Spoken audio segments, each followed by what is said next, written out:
What's up, everybody? Welcome back to another video. In today's video, we are back with some more Detroit Lions content. I guess I could have just went with Lions latest again because we do have some news. We have some updates from today's practice at training camp, the last day of camp. We also have some notes from Dan Campbell and Anthony Lynn. So let's get it started. Way up, we're going to bite a kneecap off, and we're going to stand up, and then it's going to take 2 more shots to knock us down. And on the way up, we're going to take your other kneecap, and we're going to get up, and then it's going to take 3 shots to get us down. And when we do, we're going to take another hunk out of you.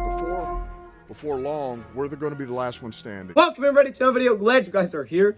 And we kind of just have to dive right into this. I don't know how long this is going to take, but it could take a little while because we have a lot of things to talk about. But I am excited for this. We'll see. There's a potential that I break this apart from the long shot, depending on how long this video is. But I'm stopping in here real quick to let you guys know that I'm going to move my long shots part of the video where I talk about long shots that have put themselves in a position to possibly make this team to a separate video. It's kind of long, and I'm like, yeah, this is about to be 40 minutes. And I know I put those out, but that's never really the plan. So I'm going to hold off, put in a separate video. Tomorrow we'll come back talk about Penny Sewell because I know everybody wants to hear it. So we'll do that, and we have last second dose tomorrow. So, yeah. All right. Let's start off with the Lions news first. Let's start off with the participation and the injuries that we're dealing with. I feel like that's just something that you always got to start it off with. We've had a lot of groin injuries so far this offseason with a lot of our players. And from what I read, the reason you see this more in the NFL or football or these sports, aside from maybe just running, is because of the rapid stop, start, jumping, all of those things. Now, you need to make sure that you stretch, is what runners would say, every day a week. And I know that the Lions are doing that every day before practice, but it's because of the stop and start, that it has the effect on your body. And also, I guess with these groin injuries, it hurts to kind of bring your knees together or bring them up to your chest. So it's one of those things that you got to make sure you get it right, that you take care of it, you make sure it's healthy. That way you don't just play with it because it can linger if you do that. And we know there's degrees of it. So for a guy like Tyrell Williams, the good news is, according to Dan Campbell, it's nothing really serious. He's expected to play in week 1 against San Francisco. They're going to hold him out this week, but he's like, he should be back at practice next week. So it doesn't seem like it's anything serious. Again, it's just taking that cautious approach with Tyrell Williams. But we have multiple guys dealing with this. For example, Deshaun Hand, right? Hand's a little bit more serious than maybe they initially thought. And DeAndre Swift, he's kind of coming back from this. We just got a lot of players dealing with the groin injuries. Now, we don't have any updates on Jeff Okudah, who is undisclosed. But again, Jeff Okudah, the word is that he's kind of just been rep management. They've had him out there, walk through stretches, then he'd go back into the building. So he may be dealing with a little something, but it doesn't seem to be anything serious because Dan Campbell has not brought it up yet. So we'll keep an eye on that. Speaking of those 2 starters for the Detroit Lions, it's important to mention that apparently Dan Campbell and Frank Reich have talked about this week and how they're going to handle it. And there's a very good chance that we don't see any starters from the Detroit Lions this week. That's the report I have out there. Some of those guys that are kind of like maybe starters, maybe not starters, because we're not completely sure about all of them. So we may see them a little bit. But according to the report that I read, is that the Lions will be playing no starters in this game on Friday. So don't expect to see them. It is all about the second, third string. Guys trying to make the team. Guys fighting for rotations. And that's actually that Anthony Lynn said at his press conference today, which we'll get into in a minute. Other side with Frank Reich with the Colts, they're only going to play a few starters, and Jacob Eason will be starting at quarterback. But these are conversations they've had. So expect to see a lot of backups. It makes a lot of sense because you got 80 players on the roster and you're going to have to cut down to 53. You got to make 27 cuts. All right, so you need to see these dudes that are on the bubble. We do have a little bit of good news, I would say, for practice. Is that Michael Brockers was involved in team drills today. Not full participant, but he was involved in team drills. So we're talking about a guy that's apparently, progressing at a snail's pace. This is good news. They think he can be ready for week 1. It's just taken a little while. They've held him out. We have not seen him at all this preseason. He is a veteran. It was first listed as veteran rest, but he was going through some team drills today. So that's fantastic news with Michael Brockers. Oh, I hope we have him week 1. We're going to need him. We're really going to need Michael Brockers ready week 1, but we're also going to need to see him in practice, or at least hear that he's in practice before week 1 comes around. That way he's ready to go and he's conditioned. And that kind of takes me to the DeAndre Swift point. Deuce Staley spoke on DeAndre Swift. We've heard a lot about him recently. Today was another big workload for him, back-to-back days, which is great. And according to Deuce Staley, this is what you need from DeAndre Swift because they want to make sure that he's well conditioned for that week 1 game. Being able to stack those days are very important when you have an injury. You got to be able to put them back to back to back to back. Now, it's one thing, of course, dealing with the physical part, and there's another thing dealing with the mental part. That was the concern with Dan, is how much could we use him even if he is there in week 1. But back-to-back practices, a lot of participation in practice. That's what they need to see stacked on top of each other because they want to make sure that he's well conditioned for that game so that they can utilize him a lot. And in the words of Anthony Lynn, he said, I think he was a second-round pick, but he's a first-round talent. All right, there's certain things out there that we can do with him. And he was talking about how explosive he was looking at practice. So good news for DeAndre Swift. We're hearing a lot of good news there. Hockenson is still involved in practice as well as he's getting back in the swing of things. A couple of notes that we've heard from pretty much every coach that we've listened to in press conferences recently when talking about building this 53-man roster is how important it is for special teams. Dan Campbell once again reiterated that today, and so did Anthony Lynn when he was talking about, these offensive guys, specifically that receiver position. He's talking about when you're going to the 5th and the 6th receivers, when you're getting lower on the depth chart, those guys need to be able to play special teams. I'll tell you, a lot of guys make the team in this last game. It is a close battle right now, and special teams are going to play a big role. So we'll see how they perform in all phases. They're trying to get Tom Kennedy involved different ways in special teams aside from just being a return man. They did that a little bit in practice. We saw it a little bit against the Steelers. So look out for special teams. And when we get into some of these long shots, a lot of it has to do with the special teams reps they've been getting. Both Anthony Lynn and Dan Campbell were asked about the receiver position. And Dan Campbell told us what he was looking for out of these guys. He said this, kept pretty simple. First and foremost, guys are going to make plays. We're looking for guys that, one, can separate, two, make the plays that are there. And that's the job description. And then certainly we need guys that can block on the perimeter because if you want explosive runs, those guys have to block on the perimeter. And but I know this, it's a lot easier for the quarterback to make precise throws when there's separation. And that's ultimately what we're looking for. I'm looking for guys that get separation. All right, now we've talked about it all offseason with the guys' lines we're bringing in. Like, these are separation getters. All right, no more Golladay, no more Marvin, fantastic receivers, but they weren't all about separation. They made plays, but they weren't all about separation. You go out this offseason, some of the guys that we brought in, it's all about creating space. And what Dan Campbell said is he's like, it's way easier for a quarterback to thread the needle when the receiver has separation. Just want you to make plays when the ball's in your hands. And finally, little note that I didn't see anyone talk about. He also talked about blocking on the perimeter and how important that was. We know special teams, but blocking on the perimeter. And that's an interesting note that I've taken note of. I noticed guys like Darius Jennings was blocking pretty well. A lot of our receivers have putting some focus to blocking. And one of the receivers that we're going to talk about at the end of this video has kind of impressed me in terms of blocking on the perimeter downfield to spark some of those runs. Especially when we're doing a lot of outside zone plays or trying to get out to the numbers with Swift, things like that, cutback lanes. Receivers got to be blocking downfield. Anthony Lynn kind of said the same type of things for the receiver position. Like I said, mainly just focusing on that special teams ability. He talked about Khalif Raymond saying, hey, if you've noticed, he's been taking first team reps and he's earned it. And again, today he had a big day in practices from what I'm hearing. Look, Khalif's that dude, man. Khalif's going to be fun this year. They haven't even needed to really see him in preseason. He's kind of locked in top returner, starting receiver basically at this point. It depends on packages they throw out, matchups that they have. But he's been getting high reps and he's been making the most of it. It's become a favorite target for Jared Goff, a reliable target. So he said that. And he also was asked about Rashad Perriman, and he said with Perriman, look, he's a heck of a receiver, but I would like to see more. It's going to be a week where guys get jobs. Importance of practice, of course, they're seeing that. They're taking notes on it. But then you also talk about, hey, this Friday game, there's a lot on the line here. It's crazy, but there is for a lot of these guys. And you hate to see anybody get cut, but you do like the fact that they're all giving opportunities. They're not like, hey, we're going to cut these dudes early. We're not even going to give them a shot. Like, if you could hold 80, all right, we're going to hold 80. We're going to hold all you. Let's do it. We don't need the starters to play. I don't need to see the starters or even a projected starter. We know the guys that are making the team. We know, like, I could probably go out and name 30 locks for this team. But then it's behind that. It's trying to figure out, okay, well, who's here? They're giving them all shots, and we're going to see it this weekend. So that should be fun to watch. And certain guys, like, okay, say, for example, Evan Heim. We're going to see him a lot more because we've seen Evan Brown at backup center. Maybe we don't see Evan Brown that much. Darren Paulo, he didn't even play last week as they put Matt Nelson back at tackle, but Matt Nelson looked rough. Paulo didn't look good in his first game either, but Matt Nelson looked rough. So now all of a sudden you're seeing a guy like Paulo who's going to get some more reps this week. We'll see if he can answer the bell. And speaking on offensive line, let's talk about Terrell Crosby real quick. Crosby has been working out at different spots. When I first heard the news, I was like, why would we work him out at guard? We need backup tackles, man. I'm worried about the backup tackle position. I'm watching the game back. I'm like, Powell looked rough against the Bills.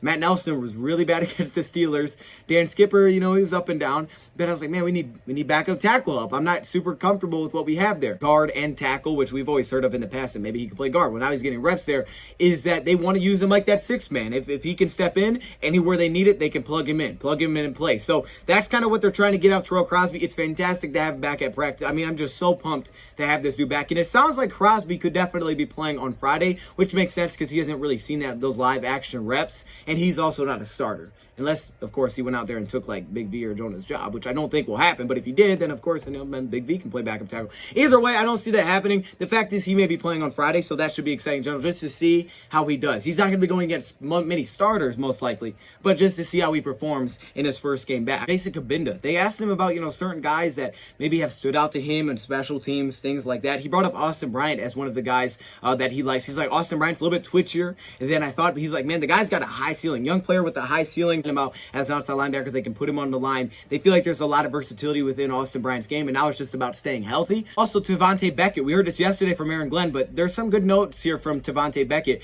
is that he looks at Beckett as a guy that they like. They like his play style. They like how he plays again. They liked him when they picked him up. But even Dan Campbell was honest here, and he's like, look, he's going to need time. So don't expect Beckett to make the team. I'm saying that. He didn't say that, but I mean, it's probably the truth. Don't expect this guy to make the team. He's going to need time. But we feel like him as a practice squad player, a guy that can get a year within our organization to work out, condition, get stronger, work on his body. He's like, he needs that. He needs to work physically. He needs to get a better spot with us physically, understand the defense, but we do like how he plays. So expect him to be a practice squad player that the Lions like, and then maybe a year later he sees a bigger role with the Lions, or maybe if they ever need to call him up, they can do that. I forgot to mention that Dan Campbell said, I think it's like 4 or 5, vets that you could keep on the practice squad. From what I looked up today, 6 of your 16 practice squad players can be vets, which means unlimited NFL experience. Now, obviously not safe on the practice squad unless, you're protected for that week, but you can put 6 vets, which means it doesn't matter what age you are on the practice squad. I think that's super important because there's certain guys that, of course, could be picked up by other teams as the season goes on, but there's certain vets here right now, and I don't know how much the Lions will go. He's like, we can keep all of them, or, we could go with just 16 young guys. The Lions can do whatever they want, but it does open up a possibility of the door of, hey, some of these guys could be put on the practice squad, even though they're not necessarily, the young guys. He spoke on Jason Kabinda, and he's like, look, I'm a Jason Kabinda fan. All right, I don't see Jason Kabinda going anywhere at this point. We know what Kabinda can bring. Like, the Lions want a fullback. They want to run the ball. But he's like, Kabinda, and even I think Deuce Staley brought up, like, as a Swiss Army knife, Kabinda can do a lot of things. Like, the thing I like about Kabinda is I know what I'm going to get. I know when I put him out there what he's going to bring to the table. He's like, Kabinda is one of those players that obviously can play fullback. We see some potential to play kind of like the F tight end or the H-back spot. He could also possibly go out there and line up at halfback. Maybe we go into a week with 2 running backs, so we can line up him at halfback if we ever need to. He talked about kind of the versatility they like within his game. We've definitely seen the development as a pass catcher this year, but he's like, he's progressing, but I know what I'm going to get when I put him out there. Of course, also as a lead blocker. Kabinda seems like one of those dudes that you should bet on to make the team this year. Lynn did talk about the running back position a little bit, saying kind of like the running back position. I mean, it's tough right now. We're glad we have Craig Reynolds because he was one of those guys kind of got hurt by COVID, maybe didn't have a ton of opportunity. Very uncommon, and I even asked him. I said, okay, what am I missing here? Why were you home? You're talking about Craig Reynolds, I believe, but he's had an outstanding camp the 2 weeks he's been here, and he just picked up the offense right away. What did Craig say with you? Ask him. Well, he kind of said last year he was out because of COVID and whatnot, so maybe he was overlooked. But I'm glad we found him. Remember with Washington, when they brought him in, he was one of only a few players to actually stick with that team. The coaches liked him. They're like, hey, let's keep this guy around. He didn't see time with Washington, but they kept him around, basically brought him in for a tryout. COVID kind of messed everything up in terms of the regular offseason. And then this year he said, hey, I've been working 4 days a week back with my college coaches. He was a Division II. I cannot think. It started with a K. I'm going to mess up the name even if I try to say it. But he's been working there. And he's like, I'm glad we have him. But that running back position is really, really heated up. There's a lot of competition there. Guys are battling. I have one note from this. The Lions running back position looks strong. I mean, I know it's crazy to say, and it's like, that doesn't even sound right coming out of my mouth. But the truth is, I'm hopeful with this running back group. I mean, it was a focus we had to make. Of course, Jamal, you can kind of feel like, okay, Jamal's going to be solid. Obviously, a lot of people like him in fantasy. Swift, when and if he's healthy, he can make plays in the pass game, run game. But then behind that, like the depth we have, I like it. You talk about, I'm a very big Jamar Jefferson fan, 7th round pick. Haven't seen many attempts from him, but he's improved big time in pass protection from what I've seen. He's caught passes out of the backfield. Jamar Jefferson can play. I view him as the 3rd running back on the team, and I think going forward, he's going to have a huge role in this team as years go by. I really like me some Jamar Jefferson. He was I would call it my favorite pick of the draft. I had to pick one. But then you have a guy like Craig Reynolds comes in and he's balling, against, who he's going against, right? That's part of it, but he's still doing his thing. Godwin Igwebuike, right? Godwin comes in, And it's like, oh, he went from safety to running back, and he's playing pretty well. Even Dan Campbell brought him up. Like, he's flashed to us a little bit. The Dedrick Mills hasn't been a slouch. The running back position looks kind of strong, where we're saying there's actually like legit competition. It's a good thing to not come in and say, we know who it is. We know who our three is. There's no one pushing him. I like the fact that we draft a guy and there's players pushing him. That's fantastic news. I think the Lions roll in the season with 4 running backs. I would come in with 4 running backs. And Craig Reynolds is one of those guys that I would have on my roster. I would roll him with 4 running backs this season based on how my 53-man roster works. I don't know what the Lions are going to do with it. Practice squad spots as well. But I like that we have competition there. Credit to the scout team. I mean, they have found some dudes that are kind of just like under the radar. And they find them and they have an impact. And it's not just running back. It's also defensive line. It's a lot of spots. I want to talk about some notes that we had from practice today. And like I said, it was kind of like the last day of camp. Apparently there was another little scuffle today. And Nick Williams said, hey, look, I mean, you know, we're big dudes. We're tired. It's hot. And you just go at it. And I guess Aubrey President kind of lit a fuse in the defense today as he kind of went off on him. And he's talking about, like, I'm going to bring that energy in practice, and when it's game day, I'll back off. You're going to have the adrenaline pumping anyways. But in practice, he's going to bring it. And I guess maybe for an effort reason, that he kind of went off on his secondary a little bit. And they were flying around the field, but we saw a little scuffle. I don't know where it started. Don't know who started it, but we got another one. Like Campbell said, like, we don't want guys punching each other or anything like that. But getting each other face competing, There's that vibe to it where it's like, okay, we want you to compete. We want you to feel that way, and then we want you to feel that way against the Bills. Or not even the Bills. I don't know why I said the Bills. But the Colts, you know, play that way against the Colts. Play like you're fighting for a job. We've seen the energy, I feel like, in this team as a whole. You feel the energy. Certain guys are just coming in, and they're just like, I'm taking your job. I mean, St. Brown came in with that cockiness and confidence and swagger, and he continues that. But then guys are going at him. You know, guys are going at him in the other end. From the notes that we have from practice, DeAndre Swift and TJ Hockenson, I mean, they've been just a huge part of the offense. And you kind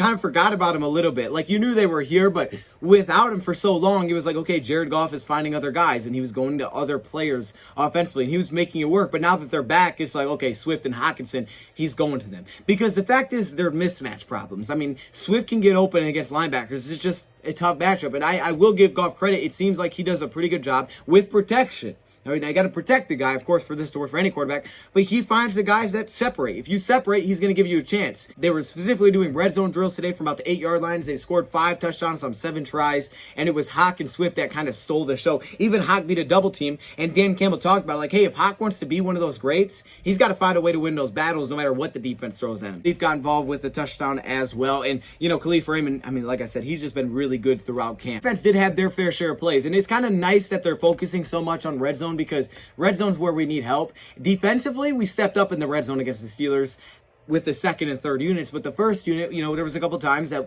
we didn't get off the field. I call it first unit. It really wasn't. You know, we've had issues in the red zone, you know, finishing off drives, and some of it's just good play by the offense, like the Tracy Walker situation. But then offensively, we have to be able to punch the ball into the end zone, and we've had inconsistencies doing that as well. So the focus is there, and I like that. They're addressing it. Now, this is my first year really going to training camp for the Detroit Lions. And when I say that, I mean going to every single day open to the public aside from one day. Even the day they rained out, I'm out there at training camp. Okay, so this is my first time doing it. I didn't really do this in the past. Have I been to one in the past? Yes, I was here when Patricia was here once. What is one thing I've told you about this defense, man? And I believe it. I truly believe it. This defense will force some turnovers. This secondary is built to force turnovers and make plays on the football. Simply put, it's built for that. We're going to give up plays. We may be out of spots here and there, but it's built to make plays. All right, it's built to force some turnovers, interceptions, pass deflections from our safeties. Even Aaron Glenn said this straight up. This is what he said from today's practice. I wasn't able to go these last couple of days. It was just only media members. So I'll throw that on the screen. All right? This is what I'm talking about. This is what I'm talking about. We're going to have more than 7 like we have in the last 3 years in a row. Oh, gosh. We're going to get more than that. I'm believing the hype. I'm buying it. We're going to get more than that. What was my prediction? 13? It's kind of high, but I think I'll stick with that number. I'm liking it. Apparently, Jalen Reeves-Maybin had an interception today, but it was off of basically a deflection. It hit off of Darren Fell's face mask, flew into the air, and it was picked off by Jalen Reeves-Maybin. They went to a 5-yard line, 3 attempts here, and the defense did their thing. They shut him out. They did not allow a touchdown here. Iffy was getting the starting reps at receiver, because remember, there is no Tyrell or Jeff Okudah. Iffy was on Geronimo Allison. He forced an incomplete pass. The Tracy Walker blitz, where he gets in the face of Jared Goff and forced an incomplete pass. And then you have a Will Harris potential interception, which he drops on a pass pass to TJ Hockenson. The safeties are flying around, and just from that alone, you can kind of see how the Lions are using them both. Both of them can play deep, or both of them can get in the box and make a play. And Tracy Walker's doing it less than Will, but to hear Tracy Walker blitzes, and then Will almost has a pick, it's like, whoa, what is this? Like, what? That you expect that to be the other way around. Oh, T-Walk almost had a pick. Oh, Will Hughes brought in the blitz. But the fact that they're doing this and kind of interchanging, defense caught a touchdown where he dunked that thing like Kelvin Johnson from David Blau. Good chance David Blau's the starter this week to mix it up. I love that they're mixing it up to just get a different feel. Okay, you go out there against the first team. It's not the first team, but you go out there first and have Boyle come in second. Let's see what it looks like. Let's see if there's differences. How do you respond to that? It's just a different feel, right? Oh, you're the guy that sets the tone. Anthony Lynn actually mentioned this, and I think it's very nice that he mentioned this. Is like, yeah, Boyle, you know, he struggled a little bit, but he was also against the first team defense. Not to take anything away from David, who went out there, moved the ball down the field, punched it in. And we know we're not going to see a first-team defense, but there's a difference. I think our offensive line with that second unit, it looks rough. The tackle position rough, and there's a lot of times Will can't take those shots down the field, and he also doesn't have that scramble ability like David. David can make plays when something breaks down, which is obviously great. That's very beneficial, but it kind of leads to some issues. He's also seen it in run blocking as well. So I want to see the Lions mix it up this week. I know it's not the first team, but okay. How about we have David Blau out there first? How about we mix in Craig Reynolds first? And we just kind of flip it just to see a different look, or maybe interchange from drive to drive. You're not playing starters anyway, so let's just get some different looks. It's a big week. Blau's been kind of getting those, second team reps, coming in second throughout practice today. So that should be cool. I like that they're taking that. I'm not just saying let's just keep running the same way. Yes, let's flip these things up. I hope that we do see that. Kicking battle stays consistent. Bullock went 3 for 5 today. Zane Gonzalez went 4 for 4. Consistent as terms of it just keeps going back and forth at practice. A lot of it is based on practice. Now we heard from Randy Bullock. Randy Bullock's a no-nonsense kind of guy, okay? I mean, let's be real here. But Randy Bullock was like, look, I feel like I'm competing against myself. It's the truth. For Randy Bullock, it's not about, hey, my team versus your team. I kick the ball and I got to make it. It's simple as that. Doesn't matter who's here. I'm not, going against him. I'm not trying to tackle him. I'm not trying to block his kick. You kick it, I kick it. I got to make my kicks, okay? So it's me against me. And he even said, like, you want more opportunities, but when you get out there, you got to take advantage of it. And he has so far extra points, onside kick, field goal. I mean, he literally couldn't be more perfect than what he's done so far. I mean, if we're being honest, he's been perfect throughout these 2 preseason games. But we want to see more opportunities, deeper kicks, things like that. Credit. Apparently, AJ Parker jumped it and nearly had a pick 6 today, and probably would have been a pick 6, even though it wasn't maybe at full 100%. AJ Parker continues to get a high workload. A couple of final notes here. Amani Oruwariye has been flashing recently. I mean, defensively, when you talk about these practice days and also the preseason games, he's consistently been making plays recently. Like, in practice, you're seeing his name more and more and more. And today, apparently, he had a pass breakup, interception, and maybe even another pass breakup or forced fumble. I'm not sure with that one. But even going back about a week to a week and a half ago, we were starting to hear his name pick up. Same thing with kind of Jamie. It seems like they're coming around at the right time. Maybe comfortability in this defense, maybe just hitting his stride. I mean, this is perfect timing for this with Amani. And sometimes he does get a little overlooked because you have a guy in Jeff Okudah on the other side who gets the attention. He's the number 1. He was the 3rd pick. It makes sense. But at the same time, like, think back to the Steelers game. How often did he get targeted in that game? And then he makes that big play against the run along lately, and that's awesome news. I mean, that's great news for Oruwariye that he's getting comfortable in this defense. It's fantastic news to hear that, again, he stood out once again today. And I would also give another note defensively. Apparently, Trey Flowers, Charles Harris, which means he's probably a lock to make the team. He's probably the 3rd outside linebacker with Julian maybe at this point, or maybe even Austin Bryant. We'll see how that shakes out. But Charles Harris, Romeo, they were working with Kelvin Shepard and Dom Capers, the man himself, Dom Capers. I love it. From the New Era shirts, get yourself a New Era shirt. We're working with these outside linebackers dropping into coverage off to the side. And, that's a big part of this defense. We've seen it a little bit. Certain guys dropping more than others, just different responsibilities and how it works. Like McCray had success with it. By the way, I'm still sad McCray got cut because he was actually playing really well. But McCray, Austin Bryant, you see the drop ability, and that's what they're working on. Probably some of the technique with these starters. Because for Trey, it's a little new. And for Romeo, he's done it in the past, but it's still kind of getting back and used to having that responsibility. It's nothing crazy. They have the athleticism to do it. We've seen it. And then also getting to play in a 2-point stance is really, I think, beneficial for them as well. We send a lot more pressure from Julian when he's in a 2-point stance, getting around downhill. Even same thing with Austin Bryant. I think we've seen a lot more out of him since he's gotten these opportunities from in the past as being lined up at defensive end. But also the difference is, too, that he's now healthy. So that's a very big factor. Defensively, I know a lot of people want to see Jared Goff, but like I said, it's not going to see starters. So Goff is done for the preseason, which means we'll see him in week 1 against San Francisco, which is going to be awesome. By the way, it's going to be pretty cool. But like I said, I'm just glad the Lions are switching up. I hope we see this not only at quarterback and running back, but a lot of spots. Defensive line, like, let's mix this up. Linebackers, let's throw some different looks out there. Let's get different reps. I mean, let's have guys interchange. Let's see how they respond to different situations against different teams, against different quarterbacks. Like, let's throw it differently. How do you come out of the gate versus how do you come in when you're coming in the second half? I would like to see that in this game. We evaluate these guys, not just same rotations over and over and over. Some guys, yes, but not all of them like that. So, let me know your thoughts in the comments below. Thank you for watching, and I'm out.